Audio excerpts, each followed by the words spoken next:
I'm Vanessa Joy at Vanessa Joy here on Instagram. Thanks for joining us on Adorama. Now, the last time I was here, I showed you how to shoot with high noon, and I kept mentioning high-speed sync, high-speed sync. Well, this video is all about why high-speed sync is good, or how you would end up using it. So we have Juliana here again.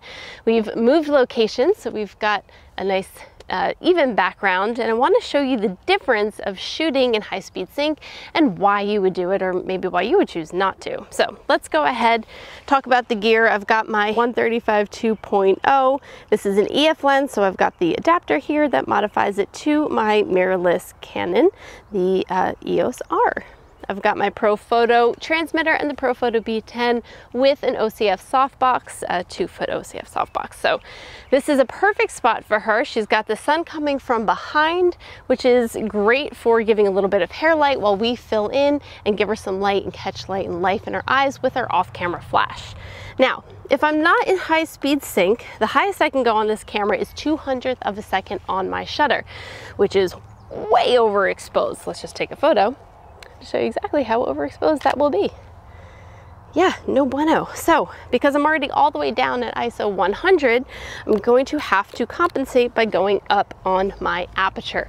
Let's go ahead and take a shot at f8, which is about where you'd want to be.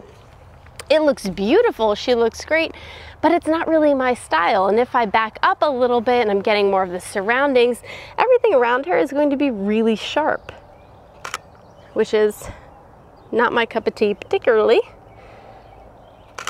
And it's also making things a little bit dark, so I could go, let's go to 5.6 and see what that looks like. That looks pretty good, but not exactly what I want. I want to be all the way down at 2.0. So I'm gonna go ahead and switch into high-speed sync, which is just a setting here on my transmitter.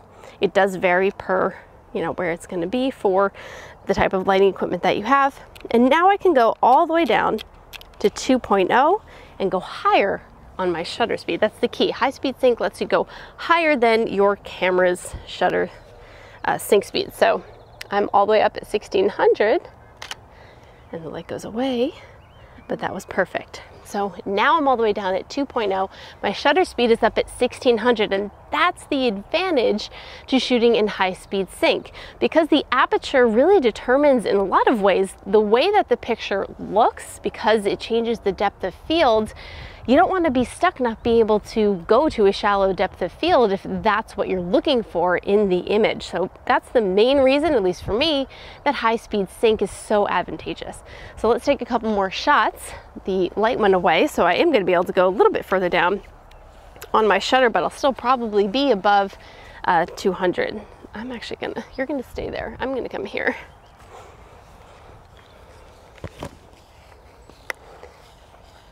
I think I might move the light a little bit. Yeah, even that was too bright. So even with it being a cloudy day, or the cloud coming in, right there, I'm still at 640. Let's take a couple more. Nice. That looks good. Oof, sorry. Hair. I'm just lowering my flash a little bit. Perfect. Looks great.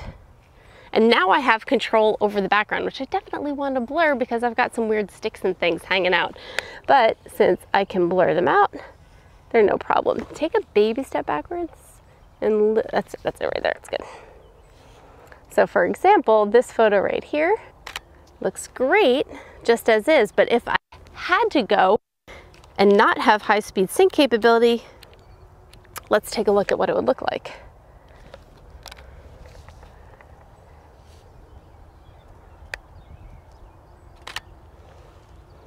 All right, so see the stick behind her? The light is slightly different, but it's more the depth of field I want you to look at between these two photos.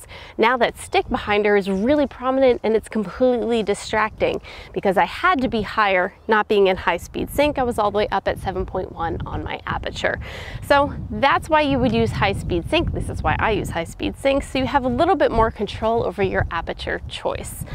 All right, so I'm just gonna get a couple more shots and play, and I hope you guys enjoy. I just want to get a couple more now that the sun is out. I think, actually I'm gonna have you come back this way. I like this better. I just wanted to make a point about the stupid lights. Let me just make sure this looks good. Love it.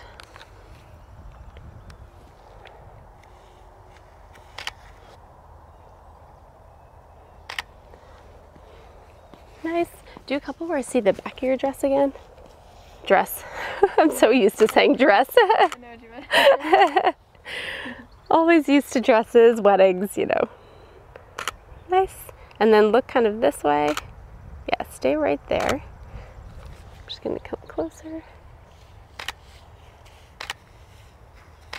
And then eyes to me again. Love that.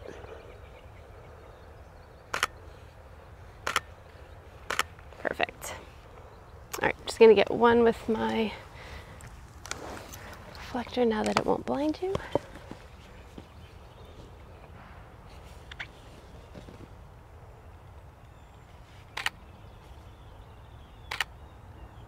Perfect. Do a little more chin up for one.